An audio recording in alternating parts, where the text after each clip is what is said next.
El orgullo y la restauración en Cristo, parte 2. Ya hemos leído, está en Marcos 14, de 32 al 42, y vemos cuán importante es el tema del orgullo. Y vamos a ver cuán importante también es que el orgullo se va a meter con dos cosas básicas de nuestra fe, con la palabra de Dios y con la oración. Y ya hemos hablado sobre el orgullo desde la semana pasada. ¿Por qué entonces necesitamos restauración? Porque este orgullo de verdad causa un daño profundo a nuestra relación con Dios. Y no solamente a nuestra relación con Dios, sino que también a la relación entre el prójimo, de nosotros con nuestro prójimo. Y este orgullo, de alguna forma, como ataca la palabra y la oración, nos hace vivir lejos de la Biblia, lejos de la oración, las dos cosas básicas que Dios nos ha dado. Por eso vemos que el orgullo se camufla muy bien, pero la palabra nos ayuda a descubrirlo. Hemos visto, por ejemplo, con Pedro, cómo su gran confianza que él tiene le pudo hacer que él esté por encima de la Biblia. Vamos a ver ahora cómo ese orgullo de Pedro va a hacer que él esté encima de la oración. Entonces, ¿necesitamos sanar el orgullo? Vaya que sí. Y mi anhelo es que Dios pueda restaurarnos a través de la palabra hoy. Por eso el primer punto, ¿qué debemos hacer para ser restaurados y sanados de este orgullo que quiebra nuestra relación con Dios y con el prójimo? Es que debemos aceptar el plan de Dios. Es lo primero que debemos hacer. Aceptar el plan de Dios. Voy a dar lectura a los primeros versículos. Dice así, verso 32 al 36. Vinieron pues a un lugar que se llama Getsemaní, y dijo a sus discípulos: sentaos aquí, entre tanto que yo oro. Jesús les dijo a sus discípulos que le esperen en un lado. Y tomó consigo a Pedro, a Jacobo y a Juan. Y dice que Jesús comenzó a entristecerse y a angustiarse. Y les dijo: mi alma está muy triste, hasta la muerte. Quedaos aquí y velad. Yéndose un poco adelante, Jesús se postró en tierra y oró de esta manera. Él oró así. Oró que si fuese posible, pasase de él aquella hora de la muerte, donde sufriría mucho. Y decía: Abba, Padre, todas las cosas son posibles para ti. Aparta de mí esta copa. Mas no lo que yo quiero, sino lo que tú. Vemos que Jesús aceptó la voluntad del Padre al final. Entonces, se encuentran en el Getsemaní, ya habían salido de la última cena, llegan a Getsemaní y vemos que ya Jesús había anunciado que los discípulos le iban a abandonar también, especialmente esa negación de Pedro. Dijo: Pedro, me vas a negar 3 veces, ¿no? Pero sabemos que estos discípulos, su ímpetu y su autoconfianza, podían más. Jesús les dijo que eso iba a pasar, pero ellos podían más que la palabra de Jesús. Ellos estaban por encima de la palabra de Dios. Vemos ahora que Jesús había tomado a 3 de sus discípulos, a Pedro, a Jacobo y a Juan, y vemos que Jesús se muestra en su humanidad. Este evento es muy grandioso porque los discípulos estaban conociendo a Jesús en su humanidad, en un momento de mucha fragilidad. Jesús como hombre comienza a angustiarse y entristecerse hasta el punto de la muerte. Jesús estaba revelándose a sus discípulos. Esto no era algo pecaminoso, no era un pecado el que Jesús se revele así.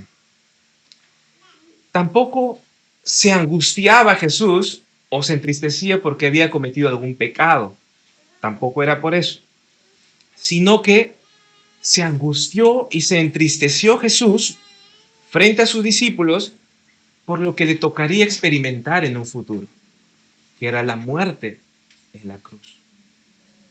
Se angustió por lo que le esperaba, por la muerte que iba a pasar. No son los sufrimientos físicos que tendría que soportar lo que preocupaba a Jesús, ¿no? Sino lo que experimentaría. ¿Y se acuerdan que Jesús oró, pasa de mí esta copa? Es esa copa que simboliza la ira de Dios, lo que Jesús le hacía que se angustiase. Era la copa de la ira de Dios. La copa simbolizaba el juicio de Dios. En Isaías 51:17 dice: despierta, oh Jerusalén, despierta. Has bebido la copa de la furia del Señor, has bebido la copa del terror. La has vaciado hasta la última gota. Esta copa, cuando vemos en el contexto de Isaías, reflejaba desolación, abandono y muerte en Jerusalén. Y Jesús le temía eso, a ese abandono por parte de Dios, a esa desolación y a esa muerte. En su humanidad, Jesús se angustió por lo que iba a pasar. Pero nosotros debemos de saber que Jesús fue por nosotros que pasó en esa cruz. Esa cruz, ese sufrimiento, donde Él sería hecho maldición, Jesús lo pasó por nosotros. Dice en Gálatas 3:13, Cristo nos redimió de la maldición de la ley, hecho por nosotros maldición. Miren, Jesús fue hecho por nosotros maldición. Y por eso se angustió. Según de Corintios 5:21 dice, al que no conoció pecado, por nosotros lo hizo pecado, para que nosotros fuésemos hechos justicia de Dios en él. Miren, Él fue hecho maldición por nosotros y Él fue hecho pecado por nosotros. Eso fue lo que pasaría a Jesús en la cruz. Esa es la copa de la ira. Esa es la ira de Dios justa, por supuesto, sobre el pecado de la humanidad, que Jesús decidió tomarlo para que tú y yo no lo tomemos. En la cruz, Jesús experimentaría todo el peso del justo juicio de Dios contra el pecado sin haber cometido pecado. Nosotros sabemos que Dios es amoroso, que Dios es misericordioso, ¿verdad? Pero también Dios es santo. También Dios es justo. No debemos de deslindar que Dios es amor de su justicia. ¿No? Tenemos que tomar todo. Dios es amor, justo, misericordioso, santo. Todo. Son los atributos de Dios. No debemos de quitar solo uno, ¿no? Y en la cruz del Calvario, cuando Jesús muere, vemos esos atributos, vemos el amor de Dios, pero también vemos la justicia de Dios, la misericordia de Dios y la santidad de Dios en la cruz. Y esa era la copa de la ira, lo que Jesús iba a pasar y por lo cual se afligió. Jesús experimentaría la ira de Dios para que quienes creen en Él, como nosotros, no tuviéramos que afrontarla. Este era el plan de Dios para Jesús. El plan de Dios era que Jesús beba de esta copa de la ira. Lo que vemos en esta escena es cómo Jesús, sin mancha, sin pecado. Miren, sin haber cometido un solo pecado, Él aceptó la voluntad de Dios, de llevar, de beber esa copa de la ira. Miren en qué condiciones Jesús acepta la palabra de Dios, acepta la voluntad de Dios. Es cierto que Jesús oró 3 veces para que pase esa copa de la ira de Dios, pero al final, eso oró en su humanidad, pero al final Él aceptó. Él aceptó ir a la cruz. Aceptó beber la copa de la ira de Dios para que usted y yo ya no la bebiéramos. Porque a nosotros nos correspondía, por nuestro pecado, beber de esa copa. Sufrir la ira de Dios. Por eso es bueno saber, a estas alturas, quién debería de haber tomado esa copa. Romanos 1:18 dice así: porque la ira de Dios se revela desde el cielo contra toda impiedad e injusticia de los hombres. Romanos 1:32 dice: quienes habiendo entendido el juicio de Dios, que los que practican tales cosas, tales impiedades e injusticias, dice, son dignos de muerte. No solo las hacen, sino que también se complacen con las que la practican.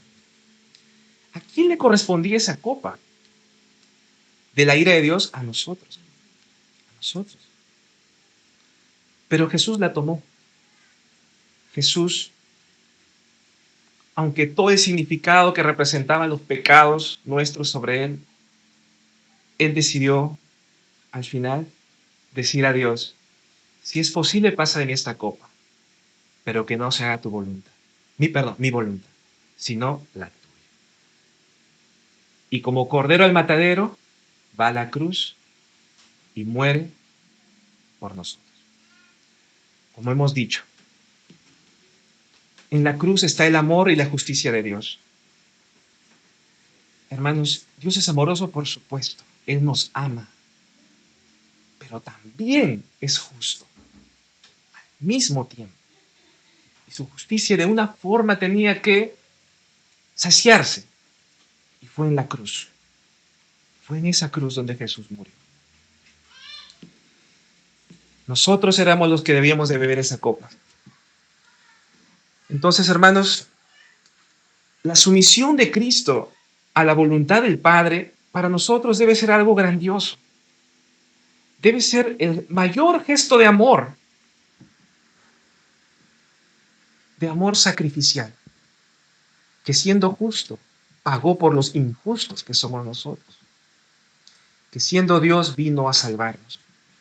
Filipenses 2, del 5 al 8 dice: haya pues en vosotros este sentir que hubo también en Cristo Jesús, el cual siendo en forma de Dios, no estimó el ser igual a Dios como cosa que aferrarse, sino que se despojó de sí mismo, tomando forma de siervo, hecho semejante a los hombres, y estando en la condición de hombre, se humilló a sí mismo, haciéndose obediente hasta la muerte, y muerte de cruz.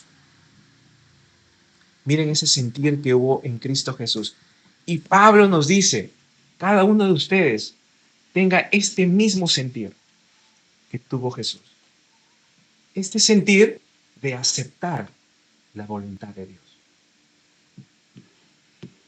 La sumisión a la voluntad de Dios es el camino, hermanos, para ser restaurados. El aceptar la voluntad de Dios.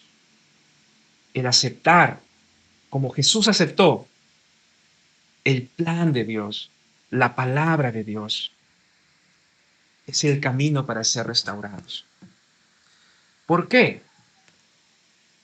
Porque cuando Jesús aceptó la voluntad de Dios, del Padre, y dijo: no sea mi voluntad sino la tuya, en ese momento se alineó la voluntad de Jesús con la del Padre.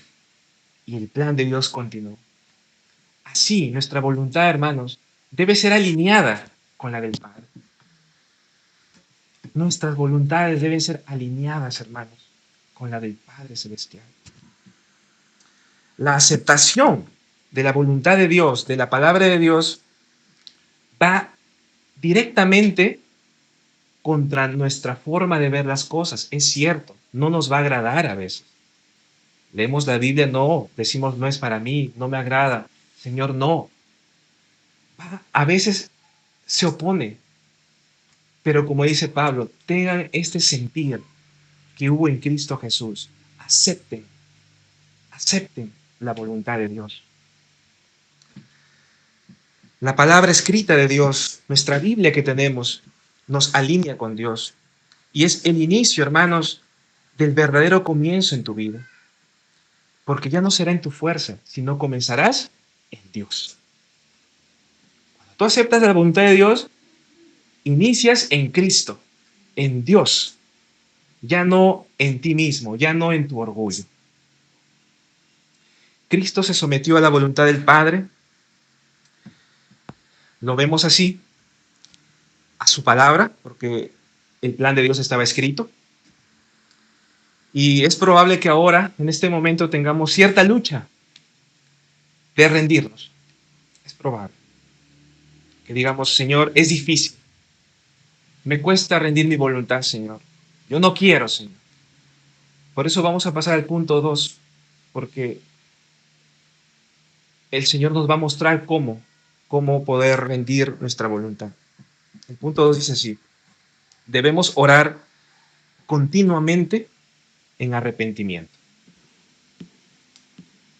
Voy a leer versículo 37 al 41, dice así: Vino luego y los halló durmiendo, y dijo a Pedro: Simón, ¿duermes? ¿No has podido velar una hora? Velad y orad, para que no entréis en tentación. El espíritu de la verdad está dispuesto, pero la carne es débil. Otra vez fue y oró, diciendo las mismas palabras. Al volver, otra vez los halló durmiendo, porque los ojos de ellos estaban cargados de sueño, y no sabían qué responderle. Vino una tercera vez, y les dijo: ¿duermen? ¿Aún descansan? 3 veces. 3 veces Jesús fue a orar, 3 veces los halló durmiendo. Jesús les dijo: velar. ¿Qué es velar? Velar es no dormir, ¿verdad? Es estar alertas. Es que de repente otros pueden hacer algo, pero tú no. Tú tienes que velar. Otros pueden dormir, tú no. Y les dijo que oren para que no caigan en tentación. ¿Cuál es el propósito de la oración? Hay muchos propósitos para orar. Oramos por muchas cosas. Pero en el texto de hoy dice ahí que es para no caer en tentación. Para no caer en tentación. ¿Cuál fue la tentación inmediata de los discípulos? Ellos fueron tentados en confiar en ellos mismos. ¿Saben por qué, hermanos? Porque la oración, que era lo más importante que Jesús les había dicho, ellos lo habían dejado de lado. Y ya vimos cómo se manifestó el orgullo en Pedro, en dejar la palabra de lado. Ahora, ¿qué está dejando? La oración de lado. 2 cosas importantes, hermanos, en nuestra vida que Dios nos regala: la palabra y la oración. Y vemos que los discípulos estaban poniendo de lado las 2 cosas. Cuando Jesús les dijo que el espíritu de la verdad está dispuesto, pero la carne es débil, esto nos enseña mucho porque les dice que deben de estar alertas, ¿no? Jesús no los estaba excusando, diciendo, porque a veces decimos nosotros, ¿no? La carne es débil, ¿no? La carne es débil, ya no oramos, ¿no? Jesús no los estaba excusando. La manifestación de la carne en los discípulos, más que tener sueño, era que ellos se habían puesto en primer lugar y que ya no dependían de Dios, que ya no dependían de la oración, ya no dependían de la oración. Esa fue su carne. Esa fue la tentación en la que cayeron, depender de ellos mismos. Hermanos, ¿cómo tomamos la oración? Jesús les dijo insistentemente, ¿no?, a los discípulos que oren, pero no oraban. ¿Saben por qué uno no ora? porque es autosuficiente. Esa es la verdad. Esa es la verdad. Uno no ora más que cansancio, es porque la verdad es que somos autosuficientes. Eso es la pura verdad. Y en esa tentación podemos caer, en dejar la oración de lado. Entonces, Jesús le dice que oren para que no caigan en esa autosuficiencia, en que no confíen en ellos mismos, sino que confíen en Dios. Una vez que confías en ti mismo, hermano, tu vida de oración se esfuma. Y la palabra también. Las dos cosas que Dios te ha regalado, la palabra y la oración. Te vuelves autosuficiente y no dependes de Dios. El orgullo no debe tomar control de nosotros, hermano. Y eso debe ser algo urgente, urgente. Ahorita mismo, ¿no? ¿Cómo está mi vida de oración? ¿Cómo está la palabra de Dios en mi vida? Las dos cosas básicas. Debe ser urgente en nuestra vida. La autoconfianza no debe dominarte, sino la palabra de Dios. Es cierto que oramos por muchas cosas. Pedimos por inteligencia, porque nos vaya bien en el día. Pero debemos orar por algo que le da un nuevo comienzo a nuestra vida espiritual. Entonces, hermanos, ¿qué hacemos cuando nos encontramos ya en la carne? ¿Qué hacemos cuando nos encontramos en el orgullo y nos damos cuenta, sí es cierto, Señor, yo soy autosuficiente? Es verdad, yo he dejado la oración, yo he dejado la palabra. Lo reconozco, Señor. ¿Qué hacemos? Es que oramos con el propósito de que esa oración en Cristo nos saque de ese estado de orgullo y de autosuficiencia. ¿Y cómo se hace eso? Cuando nos arrepentimos. El arrepentimiento, hermanos, cuando tú oras en arrepentimiento, ese es el inicio de un nuevo comienzo. Es el inicio de tu vida espiritual. El arrepentimiento es el punto cero de tu vida espiritual. Es el punto de inicio, el cual no debes de alejarlo de tu vida, de tu oración. Jamás debes alejar una oración de arrepentimiento en tu vida. Porque estarás como los discípulos. ¿Acaso no crees, no? ¿No crees que serás libre de cualquier problema espiritual si te arrepientes y te sometes a Cristo? Claro que sí. Las respuestas en tu vida, para tu alma, para tu vida espiritual, están en Cristo. Si tú te arrepientes y te sometes a Dios, Dios te ayudará. ¿Por qué? Porque el arrepentimiento quiebra el yo, quiebra el orgullo. Cuando tú oras y te arrepientes, das paso a la voluntad de Dios, a lo que Jesús estaba aceptando, ¿verdad? Jesús aceptaba que se haga tu voluntad. Jesús no tenía nada que arrepentirse porque él no había pecado, por supuesto, pero nosotros sí. Y el inicio de dar pase a la voluntad de Dios, a nuestra vida, para que Él obre en nuestra vida, es el arrepentimiento. Es una oración de arrepentimiento. En nuestro caso, sí hemos pecado. Jesús no. Y en nuestro caso pecamos a diario.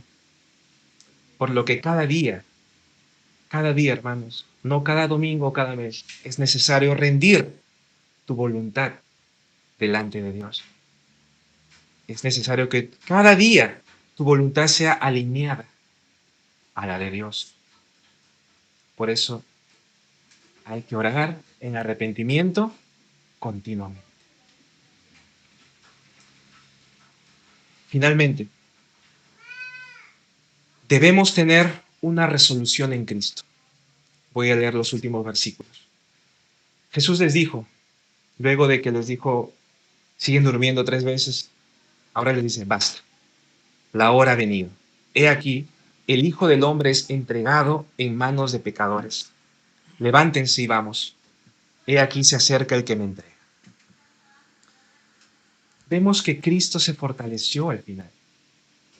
Luego de haber pasado un proceso, ¿verdad? De rendir su voluntad en oración, se fortalece, se fortaleció en Dios. Lucas dice que Dios envió un ángel también para que le fortalezca. Vemos que se levanta Jesús y con valor va a cumplir el plan de Dios. Va a morir a la cruz. Pero necesitó orar, necesitó rendir su voluntad. Una parte importante, hermanos, de nuestra vida de oración es una resolución que tomemos. Por supuesto, no basados en la emoción, sino en la palabra. Dios nos ha dado la palabra escrita, la oración, para fortalecernos, para ser transformados. Y es necesario que lo que está escrito creamos. Si ustedes oran a Dios y se arrepienten hoy delante de Dios, le dicen, perdóname Señor por haber yo vivido mi propia vida. Me arrepiento, Señor, de haber caminado de acuerdo a mi estándar. En la palabra dice que si tú le pides perdón, Él te perdona. Él ya pagó el precio en la cruz. Él ya bebió la copa de la ira. Él te perdona todos tus malos caminos y te da el poder para que le sigas a Él. Es necesario que tomes una resolución en Cristo, no en emociones, por supuesto, sino en Dios. Hermanos, Cristo nos abre una puerta de gran bendición. ¿Saben cuál es la puerta de gran bendición que nos abre Dios o Cristo cuando nos ofrece rendir nuestra voluntad? Hermanos, el rendir nuestra voluntad a Dios, no lo tomes como algo que no debes de hacerlo, como algo que te molesta, no, debes de tomarlo como un deleite, como algo, Señor, gracias porque aquí está mi bendición. Mi bendición está, Señor, en que yo me rinda a ti. No está en que yo siga mi vida, Señor. Está en que yo te siga a ti, que yo siga tu palabra, Señor. Esa es la puerta que Dios ha abierto para bendecirte. Y cuando entres en esa puerta no será por tu fuerza, sino será por la fuerza de Él, por el poder de Cristo. Es algo tan grande, hermanos, el que uno se rinda. Es algo grandísimo. Aceptar la voluntad de Dios, que lo cambia todo. Y recuerdan lo que hablábamos al comienzo, que nuestra relación con Dios y con el prójimo se daña porque somos orgullosos y no rendimos nuestra voluntad a Dios. Rendir la voluntad de Dios hace todo lo opuesto y abre todas las bendiciones.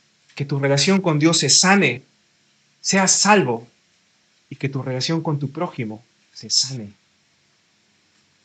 Esa es la obra que hace Dios cuando rindes tu voluntad a Él y cuando te acercas a Él en arrepentimiento. Dios obra poderosamente y restaura tu relación con Dios y con el prójimo. Por eso, hermano, hoy ven a Cristo. Hoy vuelve a Cristo. Hoy toma ese paso de fe y ven a Él. Rinde tu voluntad a Él y dile, Señor, yo quiero ir en tu camino, Señor. Ya no quiero seguir mi camino. Oremos.